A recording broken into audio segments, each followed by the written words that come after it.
The Pistons are the basketball champions of the world. It's time. It's playoff time, Detroit. Let's go to work.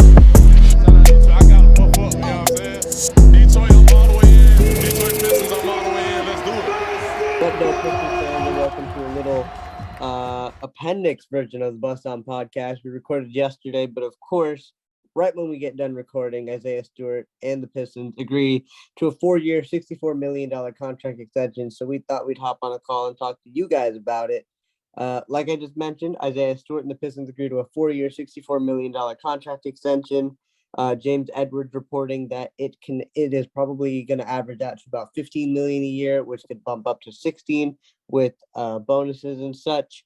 Stu last year averaged 11.3 points for us, 8.1 rebounds, a 33% 3-point percentage, which isn't too bad considering he didn't really shoot before this prior season, and a 44% field goal percentage. I know we've talked about it on the pod before, especially after Naz Reid signed his extension.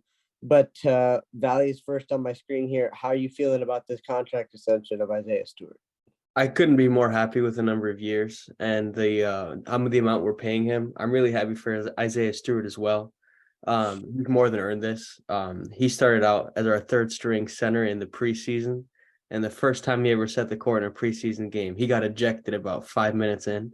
And ever since then, I've known he's going to be really solid. To note, the contract doesn't kick in until after this season, so he's still getting his rookie base salary for next season, which I heard in some tweets helps us down the line. I don't exactly know how.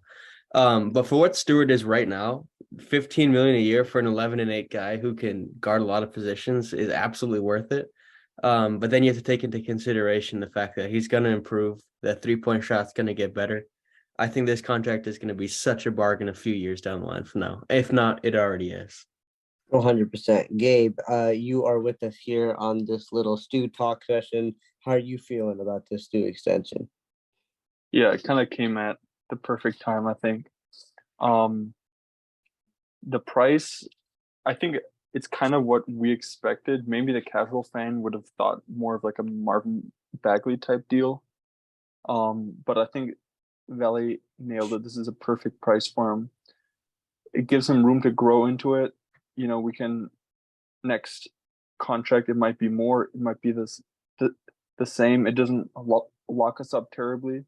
Connie, what did you say the other day about like it's a percent of the cap?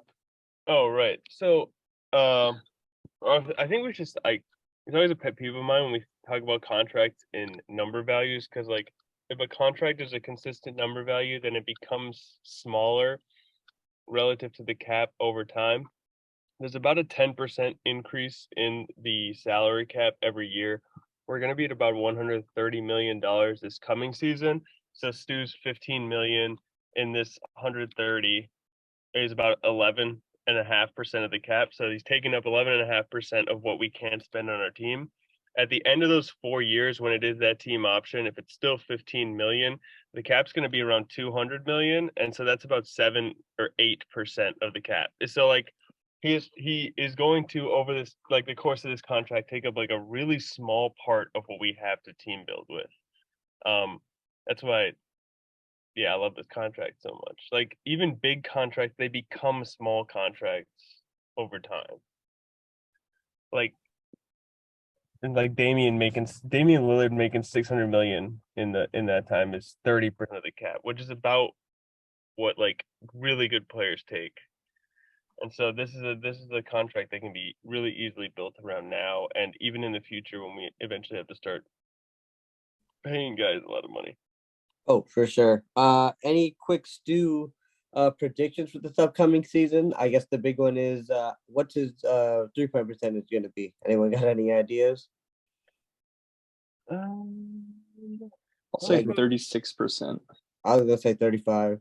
And I think this is, you know, that Duncan Robinson contract, and then he just like forgot to shoot after he made like what 4 for 90 or something like that. Yeah, I think this is just below that level where he still is motivated to get that next big deal, his next contract. He'll be entering his prime, and I think he's gonna put in the work to make this seem like a great deal. And I agree. I think it will be a great deal.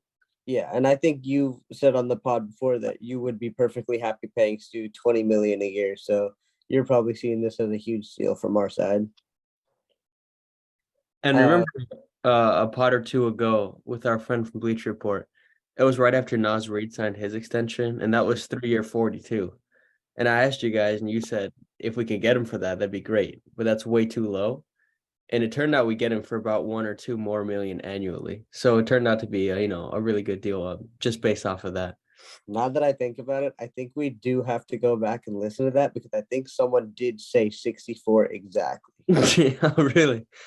It was either 64 or 52. I got to go back and listen to it. But anyway, like we all know Stu, we're happy for him. We're happy he's here. We've always said that he kind of embodies this team, the grit, the grind, the hustle. And we all know that Stu has gotten into a few altercations in his time. Giannis Antetokounmpo, the infamous LeBron James, and Draymond Green, just to name a few. He's gotten some texts for those altercations as well. And Gabe, I think you got a little trivia for us here. Yeah, so I went through our entire roster from last season and looked up how much each player has been fined in their NBA career. So I'm gonna ask for, I'll say the top 6, because after that it kind of gets obvious. Okay. So who do you think is the most fined Piston Is this in total dollar amount? Yeah, Of the current roster? of last year's roster. last year's roster? But just last year or their whole? No, in their entire career. I mean, I'm gonna go with Killian Hayes. Is he on there? Because he kind of got into his own... Killian Hayes is number 1. Oh, 130K. That's the group of guys, man. He got fined 120K for that Orlando fight, and the rest is just techs. It's about 2K per tech. Okay, I gotta guess. Stu had to get fined. Stu got fined like 50 something, right? For Stu's number 3, 79K, and he got fined 40,000 for the LeBron fight. Hamidou Diallo. Yeah, he's at number 2. Also, that Orlando fight, he got fined 35K, and then he pushed a ref, and he got fined 20K. Can I just throw a name out of here from and say Bojan Bogdanovic? Yeah, he's at number 4. He never had any big thing. He just has a long career and a lot of techs. Yeah. So we got 5 and 6 still to go? Yeah. I mean, just tenure-wise, are Corey Joseph and Rob Magruder on there? Corey Joseph is number 6, 14K. For that long of a career, he's a pretty clean guy. That's pretty clean. Killian got more in like 3 years than Corey Joseph. I've got an idea. Nerlens Noel. I'm gonna be honest, I did not look him up. Come on, man. I did not count him as on the roster. Alec Burks. No, he was actually last at only 2 technicals. What a guy. 4,000. Team player. Oh, and you said Rod. He is also tied for last. Okay. I was surprised there. I mean, that's pretty good considering he was supposed to be out of the league, according to Klay Thompson. Marvin Bagley? Oh, shoot. No, also low. Only 6,000. Oh, Cade. Yep, it's Cade at 18,000. It's just a lot of techs. Yeah. From that Suns tech, yeah. That point after he dunked on Ayton. Oh my God. Pointing to the bench. Hey, I'm pretty happy we got that. That was fun. Yeah. I expected Stu at the top, and I did not expect kind of did too. Killian up there. Killian on top, baby. The French fighter. Any other Stu talks before we end this little short episode? Just that, like, past the skill that Stu has shown, the jumpers coming along. I think that doggedness, that willingness to chase LeBron James up and down the court through security and teammates, like, he's just a certain type of guy, and like, he's an animal, man. And you need those type of energy dudes, the dirty work guys. He's going to be worth the contract, I think, no matter what. And if the jumper really comes around, he's going to be really worth that contract. What would he have to shoot from 3 for this to be like adequate? What do you mean adequate? Like 30.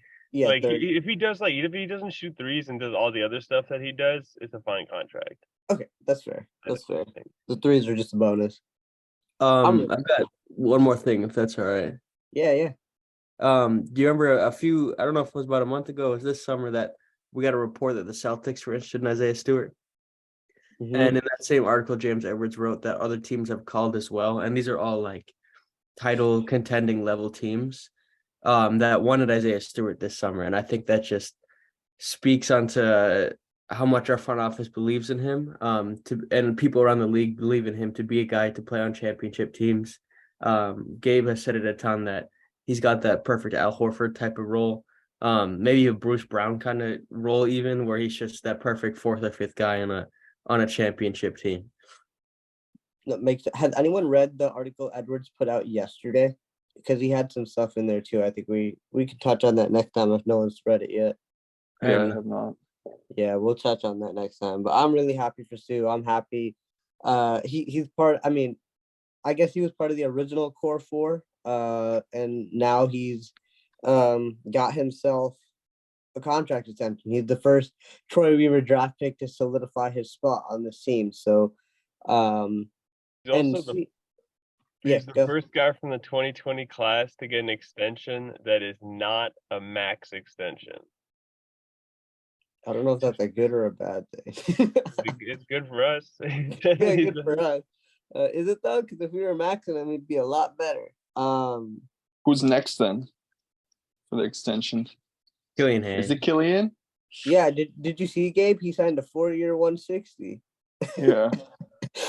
And that had me that got me for a second. But like yeah. I was just gonna say, like I think this is gonna, with the Monte Morris acquisition, with the Marcus Sasser draft pick, and now this, Killian has like no excuses to not improve at all. Like you're seeing someone you were drafted with, someone taking 12 picks after you, it's earning 15 to 16 a year, and you're probably not going to get an extension at all until next offseason at the earliest, if at all. So this better light a fire underneath Killian Hayes, and if it doesn't, then I guess Valley and I will have to swallow our pride and just move forward.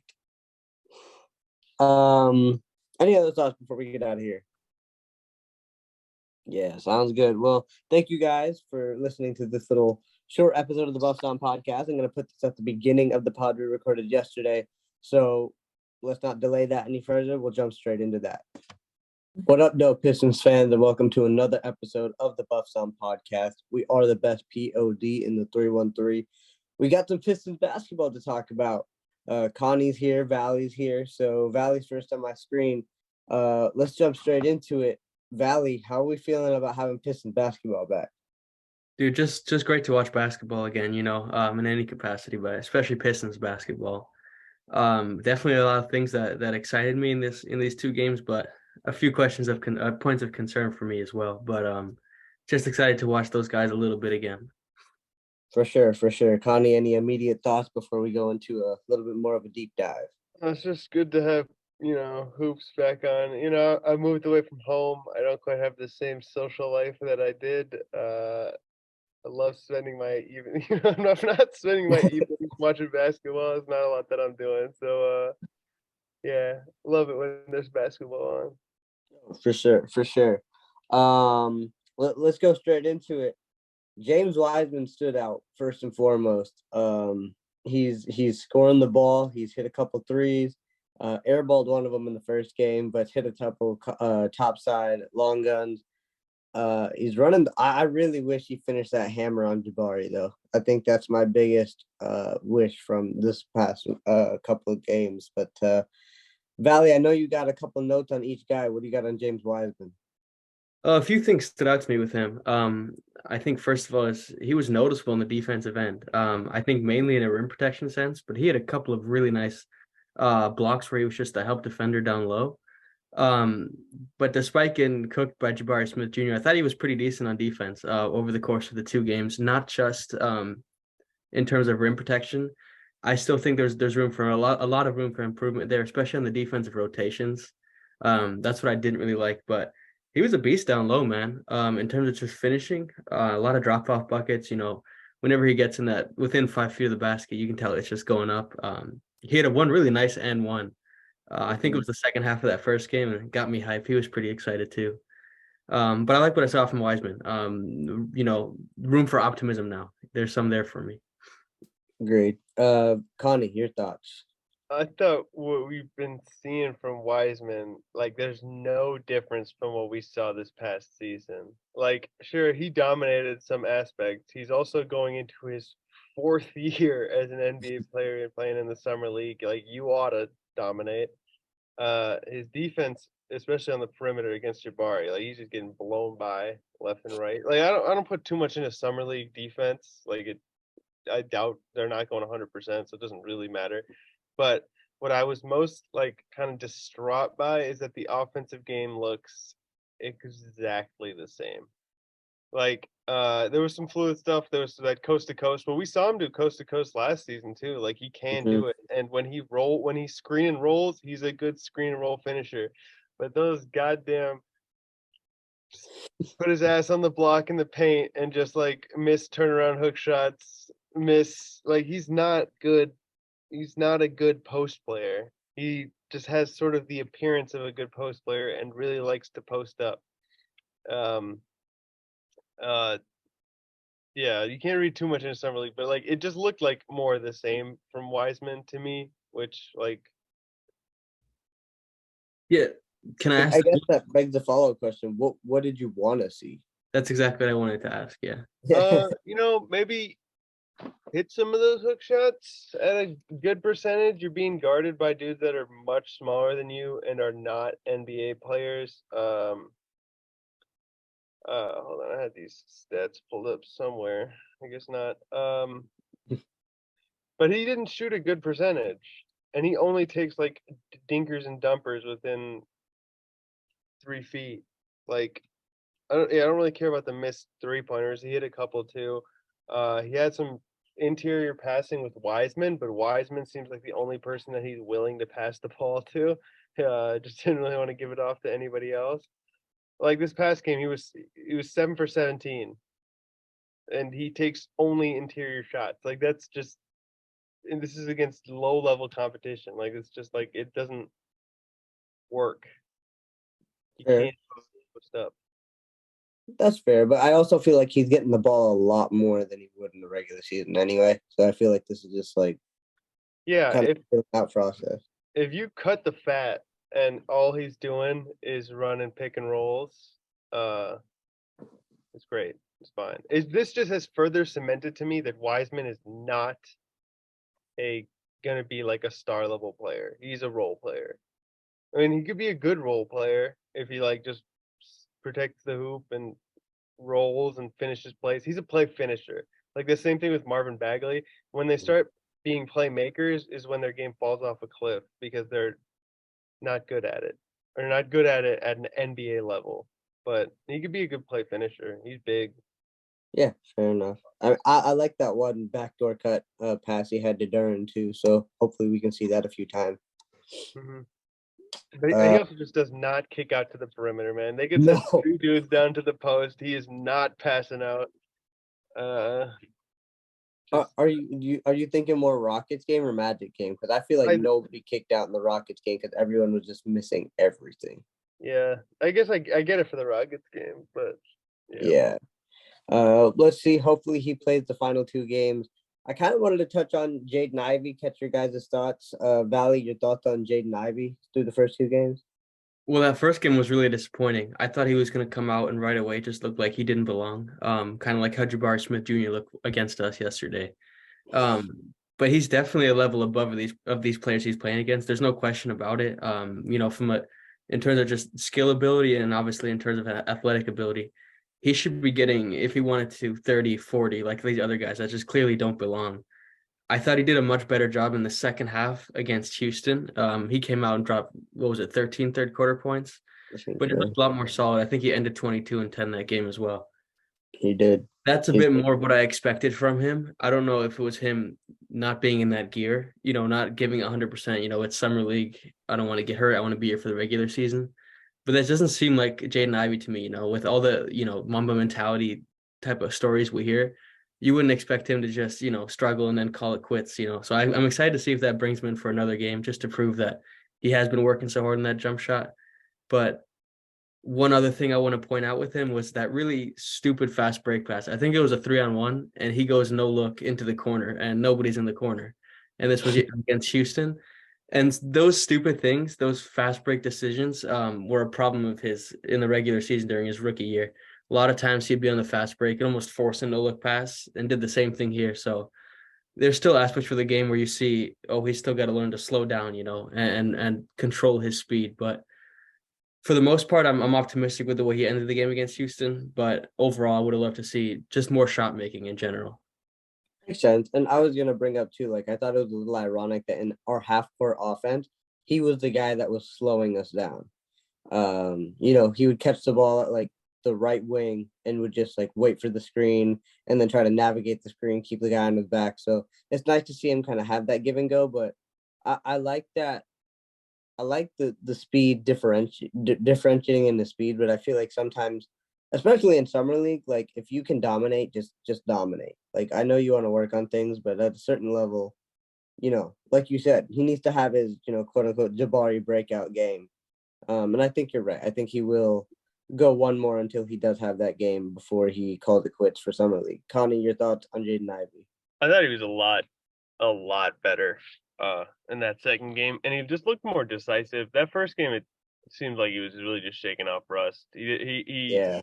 It didn't seem like he wanted to be the guy that just like put in buckets the whole time, and then like he didn't shoot every time open. He was trying to do more pick and roll stuff. The second game, it seemed like he's just like, okay, gonna get mine a little bit here, and he did.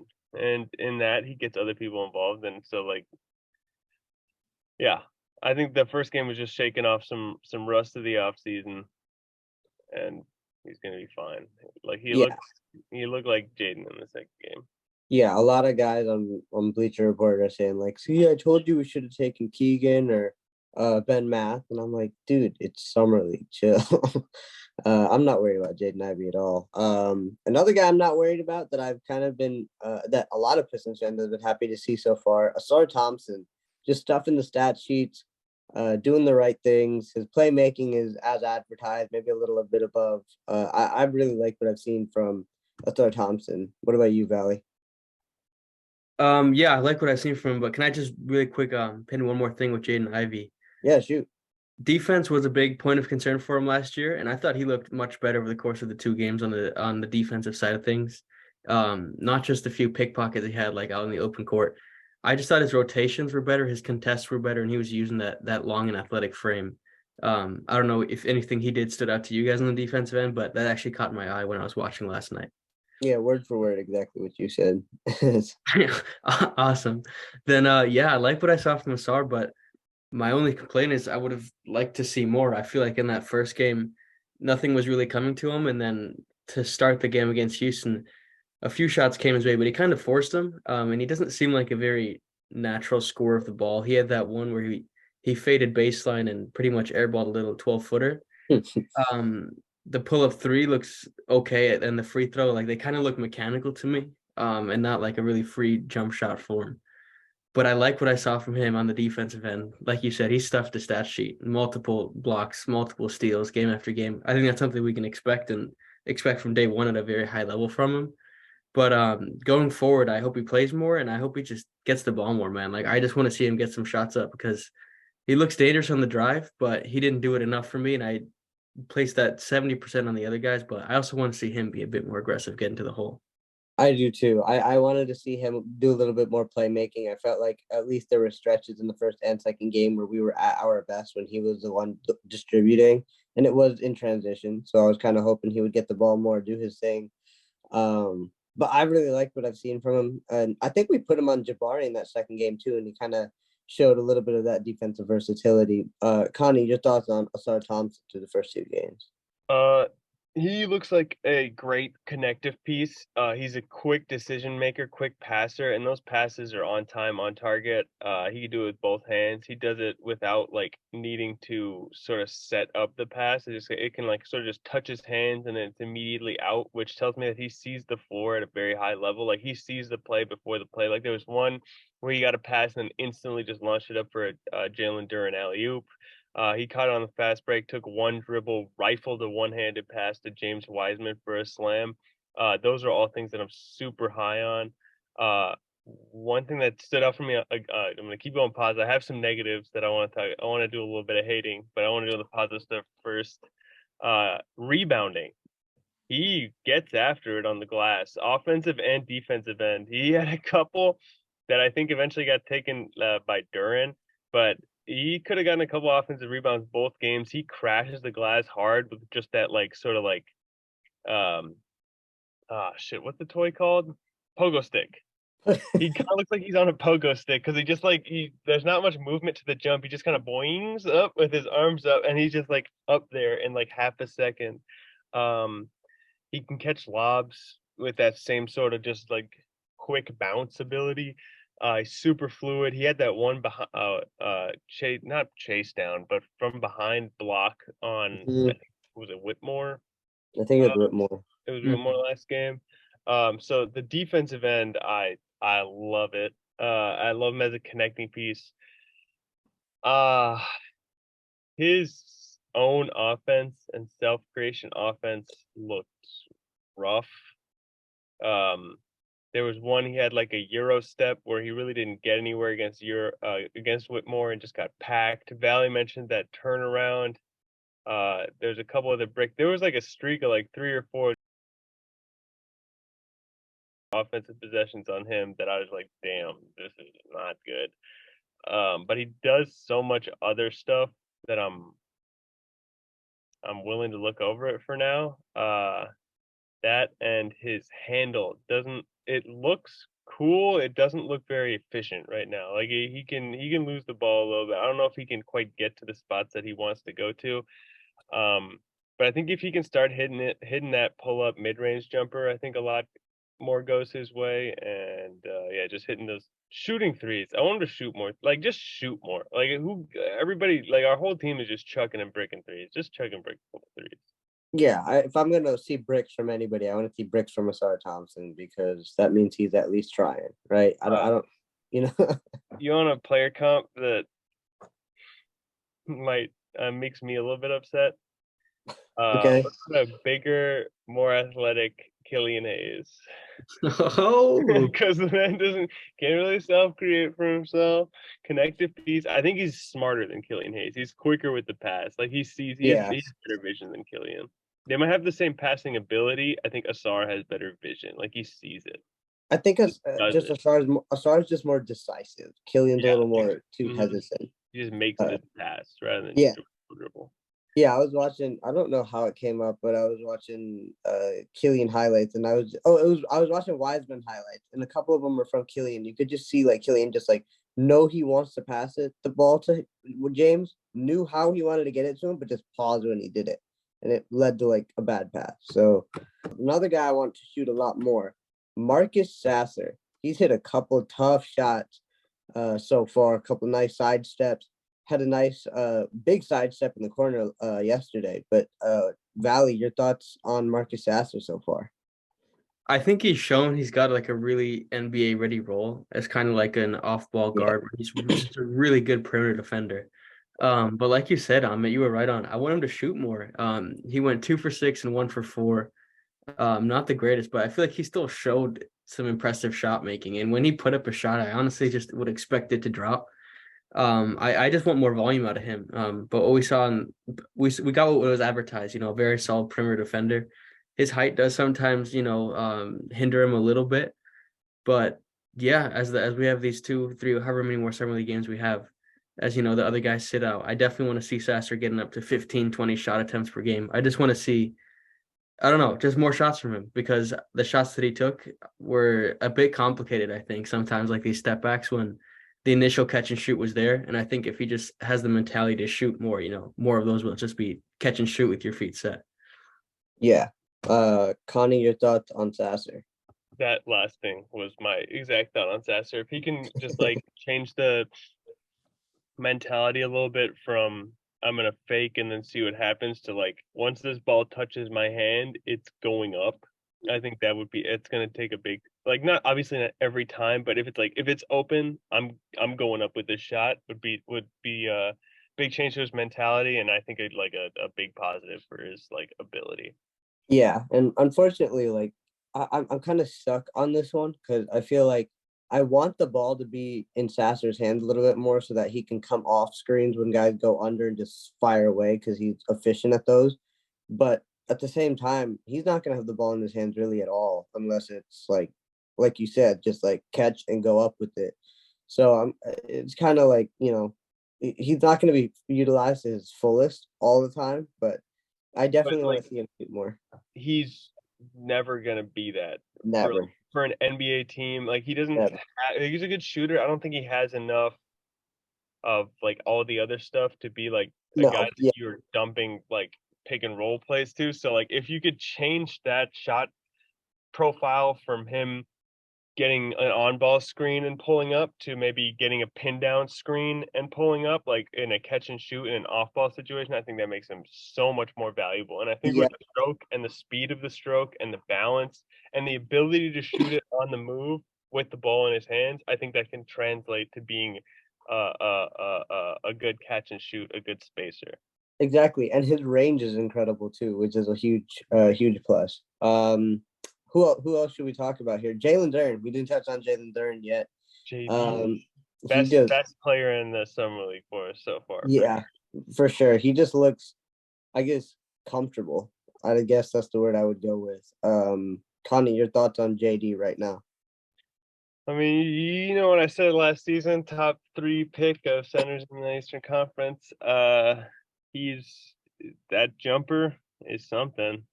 It He does is. kind of do a bit too much in the summer league, but that's what the summer league is for. So who cares? Um, what did I?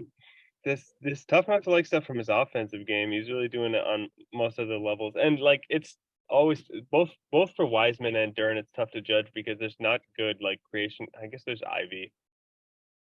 There's such a lack of space on this on this summer league team with all wings that can't shoot and two bigs in there at all times. That I think he's forced to do a little more. But I really like what I'm seeing from him on the offensive end. Defensively, kind of mid. Kind of Yeah, yeah. he's not altering shots like he used to, but I think maybe it's just like he's thinking it's summer league, just like you talked about earlier. You're not going to put too much stock in defensive. We were like a bad defense last year too. I think defensive discipline for him and just like the core defensive tenets is what's gonna like be the difference between like this guy's a good player and this guy's a perennial all-star because you need that as a center. And I think he has all the tools. I just don't think he has quite the mentality or the discipline, which even last season in the regular season, where he'd come up with some sick blocks and some sick defensive plays. Like it's just not the consistent right place, right time sort of stuff that we you kind of need. But he Yeah, was also 18 last year, so and doesn't what's crazy is he's still 19 this year. yeah, Like he's still younger than a lot of rookies coming out. So he's still younger than Asar Thompson, which is incredible. time is to be had. So Yeah, I'm exactly. still sky high on Jalen Duren, as high as you could Oh, possibly be on a player. I am on Jalen Duren. that's great. That's great. Glad to Might know be the that best the guy. conference is played. I love it. Valley, your thoughts on JD? Yeah, I was happy to see that he looked, a level above everybody else, but I'm sorry to be a bit of a party pooper here, but I wasn't I almost wasn't satisfied with the middies he hit and the three-pointer because because when you looked at some of the takes he had where he's Euro stepping, going left, kind of fading away, although he made it a couple times, Yeah, threw up a shot that I wasn't a huge fan of, and he went to his right a few times and again faded away. Shots that I wasn't really a big fan of, and I just got a little scared. Having watched Andre Drummond play for so long, that you can't deny that there's similarities because I swear sometimes Durham will do this and he jogs back and it doesn't look like he's got the motor on him at times. but he still just looked so good that, I'm not anywhere near worried about that. I'm still incredibly high on him, but there's a small part of me that's just a little bit scared that he's getting the Andre Drummond syndrome, which is wanting to be a guard and getting a little lazy. I'm chalking that up to summer league syndrome. Me too. Yeah. Like there's no guards on this team. Yeah, those takes, those are being cut out with the rest of the squad. Hopefully, yeah. Yeah. I hope Hopefully. so, man. I mean, I'm okay with a couple elbow jumpers. Those looked okay. It's just No, I'm all for it, and then especially the 3-pointer he hit from the corner. That's a shot I would love to see it take in the regular season. Where kind of just ends up in his hands, and hey, why not? Like, yeah, when you're attacking the rim, attack the rim. Yeah, Like because he's too big and strong to be yeah, fading I feel away. like him and Wiseman both need that. Like James Wiseman's wingspan, like he put those little floaters from like right in front. I'm like, dude, if you just extended your arm forward, you're gonna dunk it. being said, Jalen Duren's touch around the rim is already like ahead of where Andre Drummond's was at any point. That's fair. Yeah. And I think his touch on his free throws has been looking pretty good, and the 3 he hit obviously had a nice roll there. So should he develop into that or pursue a shooting career, then I am slightly more confident on it. Yeah, I mean, I think I said at the start, kind of like a Bam Adebayo type, and we saw how many middies Bam took in the playoffs this year. So if Duren can start knocking them down and maybe even extend to a little bit of a 3-game, I think we're gonna be pretty safe when it's time for us to compete. Speaking of the 3-game, I know you guys all saw that video of him and Wiseman putting up 3-point jumpers, and his jump shot looked so ugly in that video, and it makes me feel like he was just sandbagging because his jumper looks very smooth in the summer league, but when he was shooting those corner threes off the catch in practice, he was doing some sort of like weird wave with his body. With his foot too. You see what he's doing with his right foot? Hanky, yeah. But I'm okay with it. He's 19. He's gonna shoot. Like, there's time. Like we just said, there's time. But I'm happy he's knocking down shots, at least building some confidence to pull it off in the regular season. Anybody else stand out to you guys? We went through our 5 starters so far. I'm gonna say Jared Rhoden's kind of stood out a little bit, and like I said before we started recording, Buddy Boeheim stood out to me a little bit as well. Buddy Boeheim is. If he shoots like this, he's got a spot. He's got a spot on the roster because he's shooting it with confidence. He's coming off that off-ball movement. But yeah, I mean, like if he can shoot like this, imagine like Cade, Buddy, Harris, and Boyan. Like the defense would be atrocious, but like the shooting would be. Yeah. If he shoots 80% from the 3-point line, I think he's got a spot on this team. I think he might just barely make the roster if he shoots 80%. Valley, anyone standing out to you? Not really. You mentioned Buddy Boeheim. I hope he gets some more minutes. But you could kind of see a Duncan Robinson-esque, Kyle Korver-esque role for him. Just being a really dangerous shooter.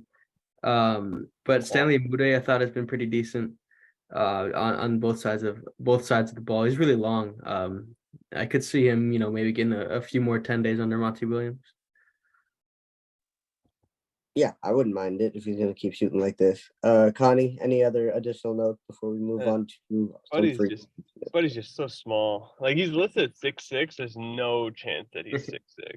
Yeah, I'm thinking the same thing. They had him on Jabari in that second half when Jabari was cooking. Felt so bad for the guy. Yeah. I think they were just looking for a scapegoat. I like Langston Galloway. Yeah, that wouldn't be a bad one. Is that your player comparison? Yeah, for Buddy. That was yours for Sasser, wasn't it, Bally? That was my floor for Sasser, yeah. That was your floor for Sasser. It might be my ceiling for Buddy. Is a Langston Galloway career, which is a good NBA career. He's around for a while. Yeah. Still playing with Team USA. Shout out to Langston Galloway, man. Shout out. You got to remember those Grinch shoes that he wore? He's still making his custom kicks, yeah. Cute. Speaking of snipers on the Pistons squad, the Pistons picked up Joe Harris in quote-unquote free agency, even though it was via trade. We mentioned it, the pod before it happened. What if the Pistons pick up Joe Harris? I said I was all right with it. I think we were all okay with the idea, but we didn't think it was going to happen. Now it happened. How are we feeling about the Joe Harris edition? We'll start with Valley. Yeah, I'm a huge fan of it, especially because I think we gave away 2 second rounders that weren't ours, correct? we gave away 110K for Joe Harris. Ooh, And maybe it picked up- wasn't worth it then. No, but Yeah. I'm a big fan. I think there were a lot of people who were overly critical of our offseason, having only brought in two guys, both via trade. But I think it's just one of the like most solid moves you can do. Nothing that's gonna wow you, but it's definitely not a bad move at all. We add a very good shooter for nothing. I believe he's 42% on the career. He shot 46%. When the Nets were in their prime, and that was in a lot of basketball games.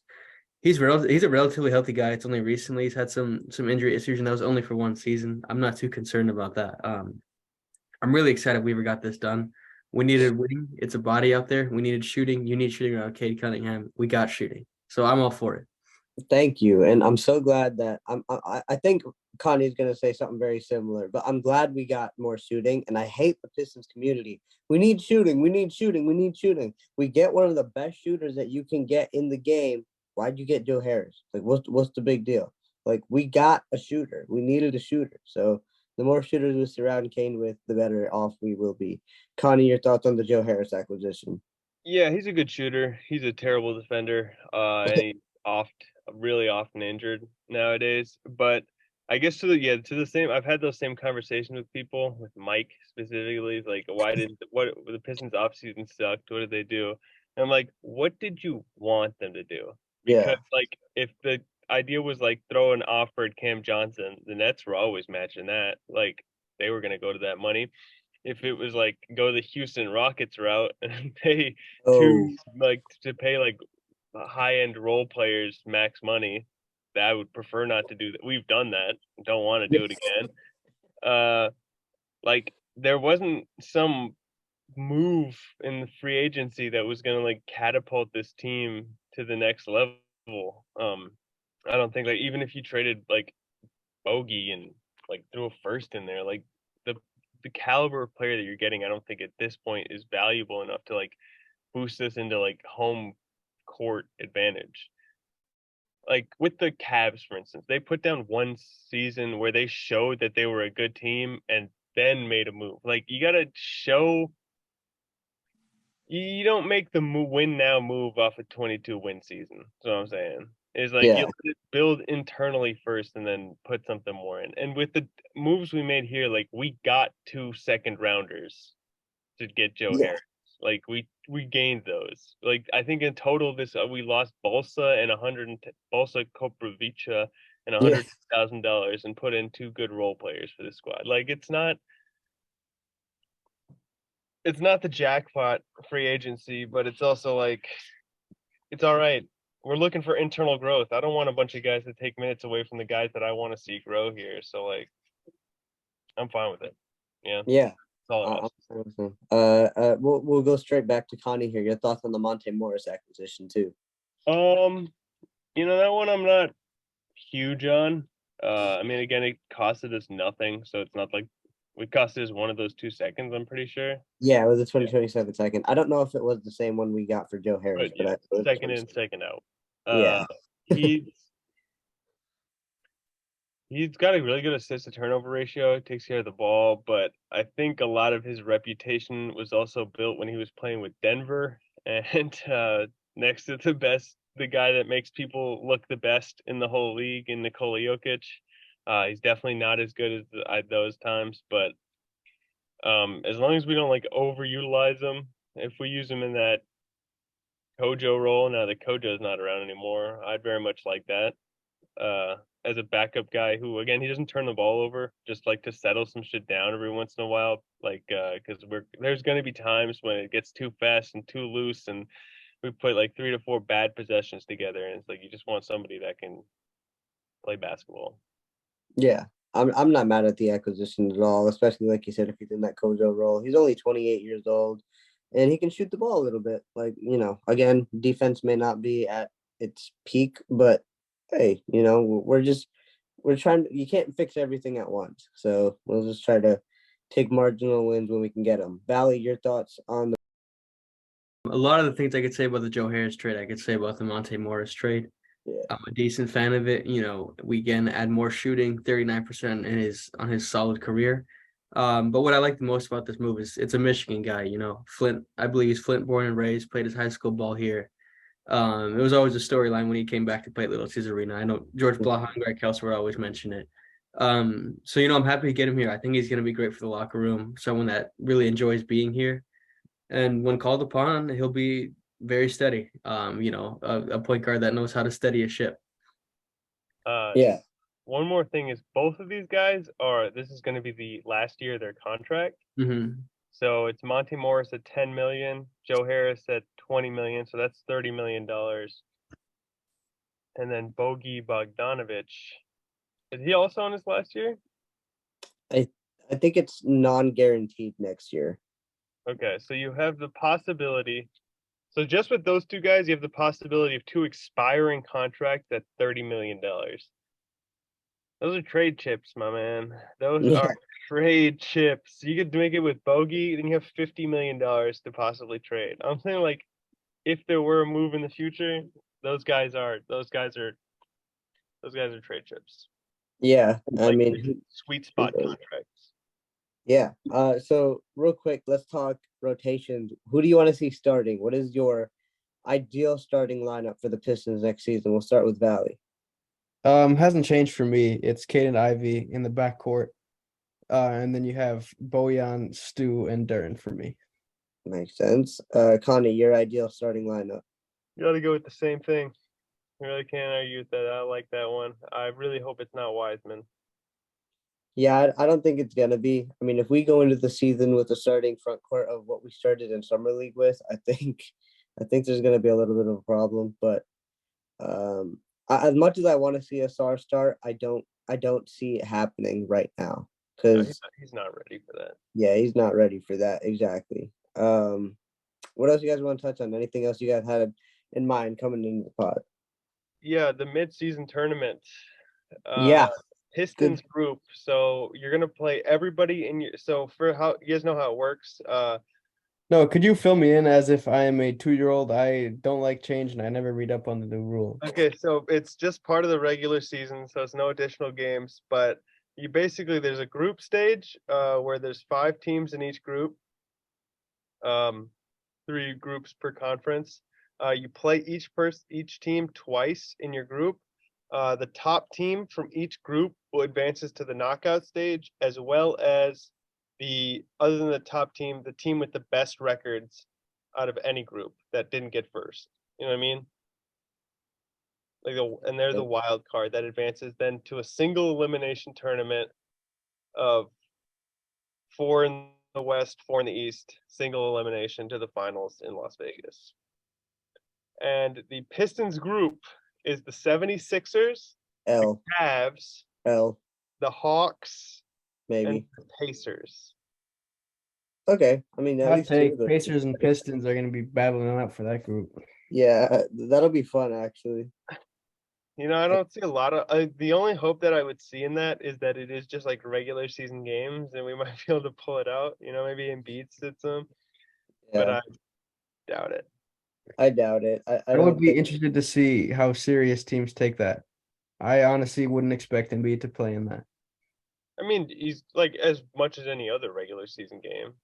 Yeah, like they're trying to entice Joel Embiid with a $500,000 bonus. Like the man make. Like it's still like incentives in the contract to play games, right? Like you still get those numbers to get all NBA. Like it's just like any other game in December, or I think I think it puts a little more onto it. Like it's not like playoff basketball, but I think it is a slight step above regular season basketball. One is because like a lot of these guys are just geared to win. You put a tournament in front, they're gonna want to win the tournament. Second is like that $500,000 probably doesn't mean that much to Joel, but I bet it means something to Paul Reed or like the bench guys. Yeah, and it's like he's gonna just be like, "Fuck y'all, man! I don't care if you get $500,000. I don't care if that makes great." No, I don't think so. So I think it might not be like it's not gonna be playoff basketball, but I think once we get and especially once we get into like the single elimination, I think we're gonna see some competitive hoops. Oh yeah, I think it'll be fun. It might be fun. I mean, the Pistons probably aren't going to be in any high leverage situations during that tournament, but it'll be fun. Add a little incentive to the games. Little midseason spark never hurt anybody. Hopefully And it those brings are all in Vegas, correct? the finals. Uh, are the one thing, yeah, the single elimination is the group stages are just played like Regular season game. okay. I got you. Yeah, whatever. Like I'm okay for change. I mean, like I don't like it, but like, let's see how it goes. Like, like for baseball fans that listen, I wasn't a fan of the pitch clock because I'm a baseball purist. I'm like, don't touch the game. But now that they've done it and it sped up the game, it's like, okay, I don't mind it. So I'm not gonna knock it till it happens and see how it goes. So maybe it'll be good. Silver did say that you're gonna be able to know it's like not a regular season game. So new uniforms too. So and also like they're not gonna try less hard. Like we're yeah, gonna be watching those Pistons games one way or the other. They're not gonna yeah, try less hard because it's the tournament, right? yeah. Like who knows what could happen. I'm glad you brought that up though. Yeah, I'm interested to see how that goes down. And I think the finals, if the Pistons do make it, are right when the semester ends. So kind of lines up kind of well. So we'll see how that goes. Any other thoughts we got on the Pistons? We got 2 more summer league games coming up. We got July 12th against the Raptors on ESPN2 at 6 p.m. Eastern, and we got an 8:30 p.m. tip against the Spurs on the 14th, and that one is on NBA TV. You think we go 2-0, 0-2, 1-1? How are we feeling? 1-1. I like that. I'm okay. One more win. I can take one more win. That's fine. Like Valley. our summer league team just can't shoot. No, they can't. And we start so sluggish. The first 2 games we started just poorly. So hopefully we come out of the gates a little bit more hot this time. And you guys hear Asar said that he thinks we could be the fastest team in the league. I agree. Why not? Yeah. I mean, if it happens, it happens. I love it when we play in transition, and I think we've been most effective in summer league when we do that. So more power to us. Valley, your predictions for the next 2 games. Sure, I'll say 1-1. I'm kind of curious to see who rolls out in games 3 and 4. Will we see any of our first team guys in the next game against Toronto? I hope so, man. But I could also go for watching some Xavier Simpson, Yeah, I wouldn't mind it. I think Ivy plays like maybe one more half. I don't maybe during one more half. I think Wiseman plays at least one more full game. But I'm all for some Xavier Simpson, Asar Thompson, and Marcus Sasser minutes. Okay, Maybe as some long more as buddy. Thompson's there. If there's nobody playing that's not going to be playing during the regular season, I will not be tuning in. I'm not tuning into watching Kalazan and Umude brick 3-pointers, man. Like Yeah, I don't blame you for that. But any other thoughts before we get on out of here? I got a random question. Okay. Current roster, who's the first one to be moved, whether that be a waive or a trade or something? Is there a guy? I think you're fishing for an answer here. No, not whatsoever. Just top of your head, like nothing, no real deep thoughts. Okay, Just on okay. the spot. I think it's one of the guys that we bring in. It's Monty or it's Joe Harris, I think, for me. Or Killian. We I got gotta- one guy here, man. I got to say Killian or Bagley, unfortunately, for my Killian, the Killian fan inside of me. I'm just I- I'm looking forward to Valley transferring the Killian fansmanship over to Asar. Because I think he's your type of guy too, man. He's a smooth operator. He does some cool things. The flashes are nuts. I think he's a Valley type guy. I don't know, man. It's not that lefty defensive French point guard we need, man. He's got a lot of the Valley really traits. He's just not defensive. left-handed. He's not a European and he's not a lefty, Yeah, I don't know if I can think of him very highly. Makes sense. Yeah, I'm going Killian or Bagley. Killian, Morris, Stu, and Burks were all at the summer league game along with Bagley and Cade. I saw them too. So not that attending a summer league game guarantees a roster spot, but it is what it is. We got what we got to go on. Finally, any last thoughts before we get out of here? No, sir. Sounds good. Well, thank you guys for tuning into this episode of the Buff Sound Podcast. It's great to have some Pistons basketball back. Hopefully we get at least one more win in before we go, 2 more months without basketball again. But until next time, throw the Buffs on, Detroit. The future is bright.